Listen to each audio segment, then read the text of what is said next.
दवाइयाँ जिस दिन से आप छोड़ते हैं तो आपकी सारी बीमारियाँ धीरे-धीरे रिकवर होने लग जाती हैं। आप इस भ्रम में ना रहें कि दवाइयों से रोग ठीक होते हैं और ये भ्रम भी छोड़ दें कि प्राकृतिक चिकित्सा महँगी है। कम संसाधनों में आप घर बैठे सारे ही प्राकृतिक चिकित्सा ले सकते हैं। अगर हमने ठानी है कि हम प्राकृतिक चिकित्सा में लोगों को डॉक्टर बनाना है, तो नॉलेज दे करके ही तो डॉक्टर बनाएँगे। लेकिन जो गरीब है, मध्यम वर्ग है और जो गरीबी रेखा से नीचे है, वो घर पे ऐसे जुगाड़ करके अपने घर पे स्टीम बाथ आराम से ले सकता है।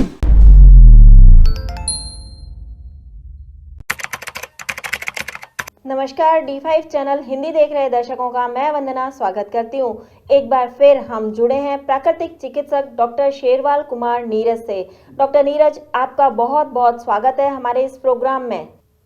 जी, नमस्कार वंदना जी, बहुत-बहुत धन्यवाद आपका। डॉक्टर नीरज, कई बार स्टीम बाथ लेते हुए लोग लाखों का खर्च कर देते हैं। इक्विपमेंट्स जो लेते हैं वो कई बार महंगे होते हैं और कई बार लोग वैसे ही सेंटर्स में जा कर के लाखों का खर्च करते हैं स्टीम बाथ लेने के लिए। क्या घर पर रह कर के स्टीम बाथ लिया जाता है, लिया जा सकता है? वैसे तो आप हमें सबसे पहले ये बताइए कि स्टीम बाथ होता क्या है और इसे क्या घर पे लिया जा सकता है? जी, बिल्कुल। स्टीम बाथ एक चैम्बर टाइप में होता है, फाइबर ग्लास का बना होता है, पहले लकड़ी के बना करते थे और उस चैम्बर टाइप में एक पेशेंट जो होता है हमारा, जो स्वास्थ्य साधक है, उसको बिठा दिया जाता है और बेसिकली हम क्या करते हैं, भाप देते हैं, इनको पूरे पूरे शरीर पे भाप लगती है और पसीना उसको बाहर निकालता है, टॉक्सिन बाहर निकालता है, ये स्टीम बाथ का काम होता है। अब इसी में अलग-अलग कैटेगरीज़ आ जाती हैं, जैसे अब फाइबर ग्लास के आ गए हैं या चैम्बर टाइप में एक रूम में बहुत बड़ा चैम्बर बना देते हैं, एक रूम टाइप में शीशे का, वो लाखों रुपए में बनता है। ये बड़े-बड़े जो हॉस्पिटल्स होते हैं या वेलनेस सेंटर्स होते हैं या स्पा सेंटर्स होते हैं, वहाँ पर इस तरह की सुविधाएँ उपलब्ध हैं। लेकिन ये गरीब वर्ग है, मध्यम वर्ग है या गरीबी रेखा से जो नीचे है, उन लोगों के लिए ये सुविधा उपलब्ध नहीं है। तो वो घर में कैसे कर सकते हैं, आज उसी के बारे में हम चर्चा करेंगे। स्टीम बाथ लेने का क्या तरीका है? इसकी विधि क्या है? किस तरीके से लिया जा सकता है स्टीम बाथ?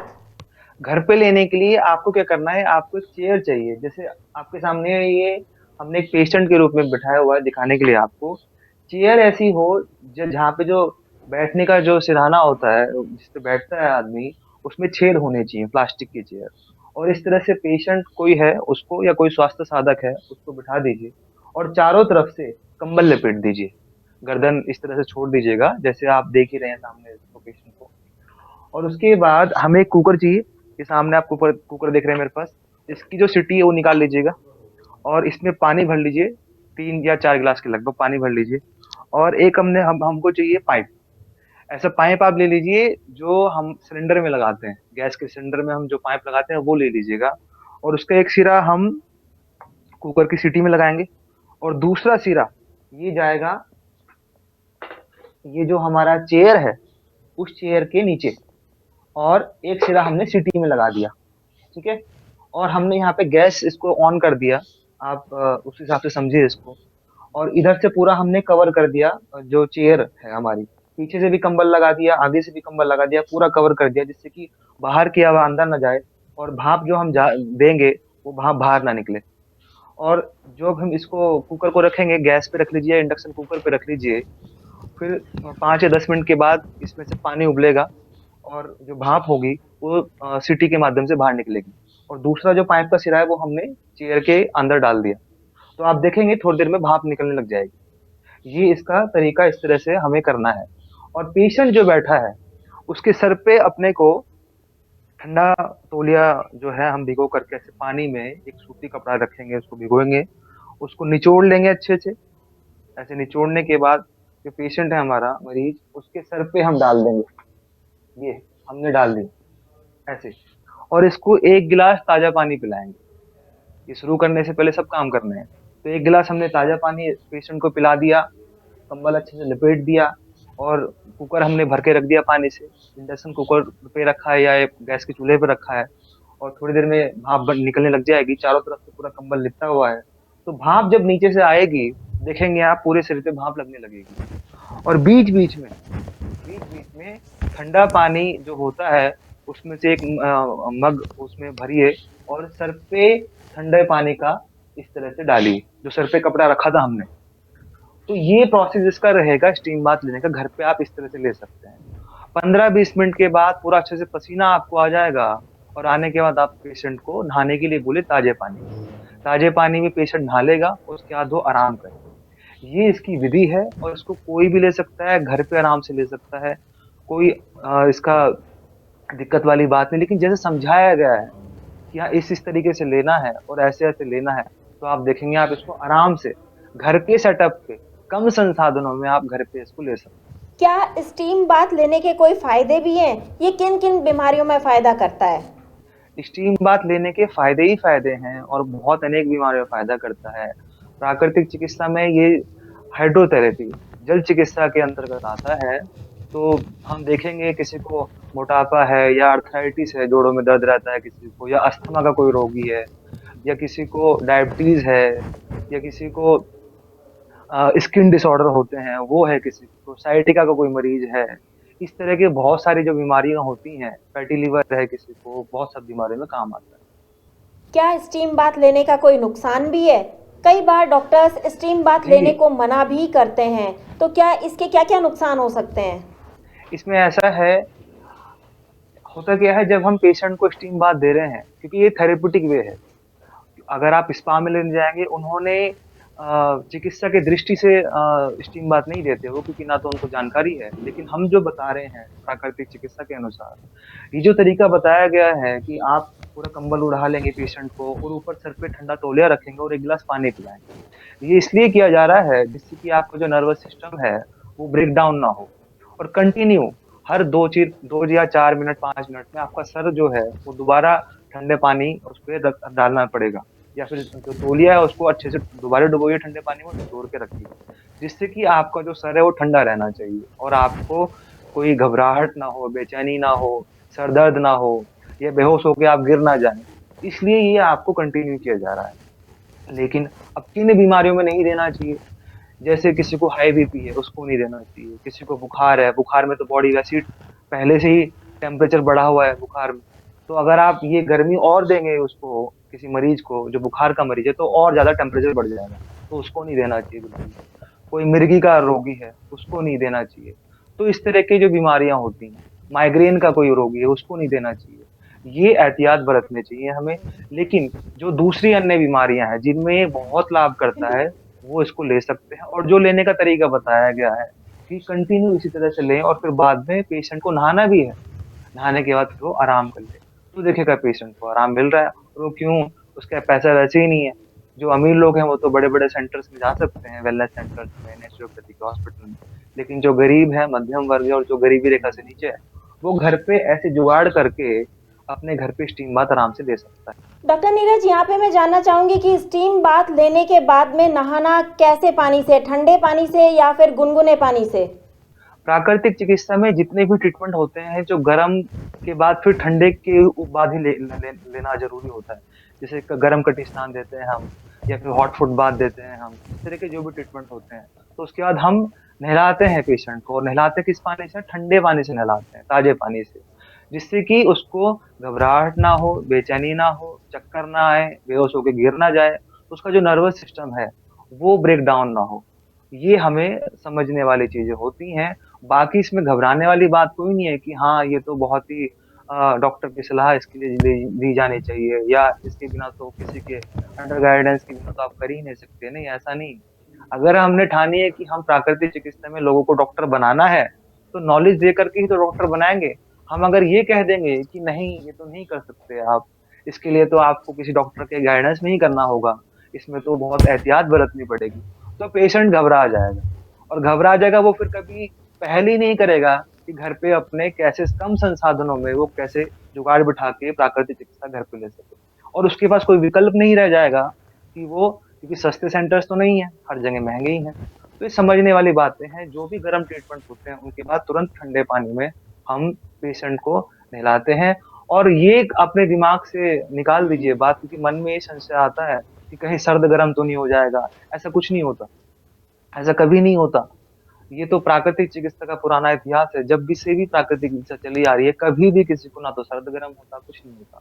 तो हमेशा ठंडे पानी से नहलाते हैं पेशेंट। क्या स्टीम बाथ लेने से पहले किसी प्राकृतिक चिकित्सक से सलाह लेनी चाहिए? नहीं, अगर जैसे हम ट्रेनिंग दे रहे हैं, ये ट्रेनिंग का पार्ट है, हम बार-बार कहते हैं और प्राकृतिक चिकित्सा का तो ये कोटेशन है कि अपना डॉक्टर स्वयं बनो। अगर हम अपना डॉक्टर स्वयं बना रहे हैं, तो फिर हम ये क्यों कहें कि जी प्राकृतिक चिकित्सा से सलाह मशवरा करो।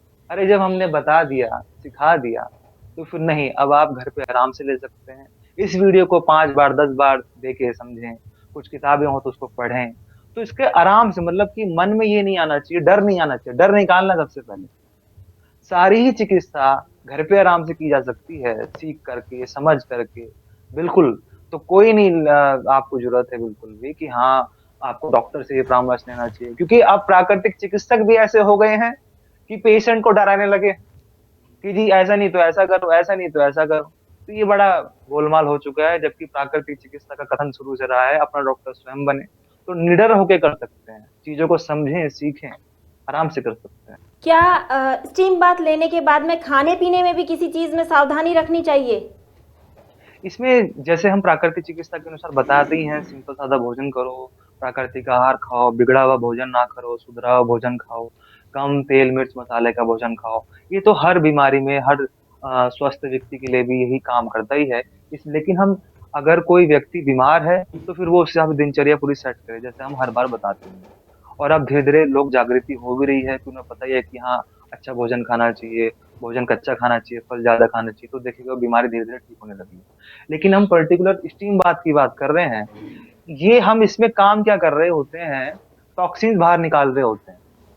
बाहर निकालने के हमारे बॉडी में 4 रास्ते होते हैं भाई, मल मूत्र का, श्वास के माध्यम से और पसीने के माध्यम से। पसीने के माध्यम से छोटे छोटे रोम छिद्र होते हैं, तो वही हम यहाँ पे काम कर रहे हैं कि भाप के माध्यम से हम पसीना बाहर निकाल रहे हैं और टॉक्सिन्स बाहर निकाल रहे हैं, विजातीय द्रव जिनको कहते हैं। तो जब हम गंदगी बाहर निकाल रहे होते हैं, तो पेशेंट की जो बीमारियां होती है उसमें लाभ करता है। अब बात आ रही है खाने पीने वाले की। पेशेंट को बहुत अलग अलग बीमारियां हैं, तो उसको बिल्कुल खाने पीने पे, हर चीजों पे ध्यान रखना चाहिए। और जो स्वस्थ व्यक्ति है उसको भी ध्यान रखना चाहिए। तो वैसे देखा जाए, दिनचर्या जो है आपकी अच्छी रखें, और ये कभी भी लीजिए घर में आप स्वस्थ रहेंगे, आप बीमार नहीं पड़ेंगे, और बीमार है तो ठीक हो जाएंगे। अलग अलग बीमारियों में बहुत में काम आता है। जिन जिन बीमारियों में आपको बेहोशी आने लग जाती है, चक्कर आने लग जाते हैं, जैसे माइग्रेन है, मिर्गी है, हाई बीपी का मरीज है, या बुखार है क्योंकि गर्म हो जाएगी बॉडी, इन बीमारियों से रिलेटेड जो भी बीमारियां होती हैं, उनमें स्टीम बात नहीं ली जाती। खाने पीने के बारे में सिंपल तरीके से खाइए, कोई दिक्कत नहीं है आपको, तो आपको आराम रहेगा। डॉक्टर नीरज, कई बार ऐसा होता है कि दर्शकों को अपने सवालों का जवाब चाहिए होता है, तो जाते जाते आप उन्हें अपना एड्रेस और अपना फ़ोन नंबर बता दें, और साथ ही साथ आप यूट्यूब कमेंट बॉक्स में भी उन सवालों का जवाब दे सकते हैं। तो सबसे पहले आप उन्हें अपना फ़ोन नंबर और एड्रेस ज़रूर बताएं। जी बिल्कुल वंदना जी। जो भी व्यक्ति इन ट्रेनिंग प्रोग्राम, एक तरह से आपका ये ट्रेनिंग प्रोग्राम चल रहा है। जैसे एक बच्चा होता है, वो 12th की पढ़ाई कर रहा होता है, बाद में मेडिकल कॉलेज जाकर के पढ़ाई कर रहा होता है, और अभी 2 साल से तो हर पढ़ाई ऑनलाइन हो चुकी है। आप जो भी वीडियो देख रहे हैं, उस वीडियो को ऐसे समझ के देखिए कि आपकी ट्रेनिंग चल रही है ये चिकित्सा की। क्योंकि लोग ये सोचते हैं कि वीडियो देख के कौन डॉक्टर बन सकता है, लेकिन नहीं, वीडियो देख के भी डॉक्टर बना जा सकता है, और लोग डॉक्टर बन रहे हैं। इससे पहले भी हर काम इसी तरह सीखा जाता था, व्यवहारिक रूप में, और ये हम व्यवहारिक ही सिखा रहे हैं। आप इस तरह से कीजिए। तो कमेंट बॉक्स में आप पूरा खुल करके लिखिए कि किस तरह लेना चाहिए, क्या कोई दिक्कत तो नहीं होगी, बीमारी है तो उसमें ले सकते हैं, नहीं ले सकते हैं। ये सारी ही चीजें आप कमेंट में खुल करके लिखनी है, अपने ऊपर लागू करना है। फिर भी नहीं समझ में आता तो आप हमसे संपर्क करें, और आप हमारे चिकित्सा केंद्र में आकर भी चिकित्सा लें। हमारा जो नंबर है वो है 6395257800। और हमारा जो एड्रेस है, निरोगी काया प्राकृतिक चिकित्सा केंद्र, संत कृपाल नगर, रावली महदूद, हरिद्वार, उत्तराखंड। अब किसी को भी कोई भी सवाल हो, या आगे उनको कोई दूसरी वीडियो चाहिए हो इस बीमारी पे कि उस बीमारी में प्राकृतिक चिकित्सा घर पे कैसे कर सकते हैं, किसी को कोई तकलीफ है अपने घर में तो उसमें कैसे कर सकते हैं, या सीखने के बाद अपने घर पर नेचुरोपैथी का सेंटर छोटा सा बना ले, कम संसाधनों में अपने आसपास के, पड़ोस के, मोहल्ले के लोगों को ठीक करने लग जाए, उन सब के लिए ये सारी ट्रेनिंग चल रही है। इन ट्रेनिंग को अच्छे से ध्यान से समझें, इसको हल्के में ना लें और अपने ऊपर अप्लाई करें। हमारा टारगेट है कि दुनिया के हर कोने तक प्राकृतिक चिकित्सा पहुंचे, और वह बीमारियों के लिए दवाइयां ना ले। दवाइयां जिस दिन से आप छोड़ते हैं, तो आपकी सारी बीमारियां धीरे धीरे रिकवर होने लग जाती हैं। आप इस भ्रम में ना रहें कि दवाइयों से रोग ठीक होते हैं। और ये भ्रम भी छोड़ दें कि प्राकृतिक चिकित्सा महंगी है। कम संसाधनों में आप घर बैठे सारे ही प्राकृतिक चिकित्सा ले सकते हैं। चलिए आज के लिए इतना ही, वंदना जी। नीरज जी, आप हमसे जुड़े, आपका बहुत बहुत धन्यवाद। जी नमस्कार, आपका बहुत बहुत धन्यवाद। अगले एपिसोड में आपसे फिर मुलाकात होगी, तब तक के लिए नमस्कार।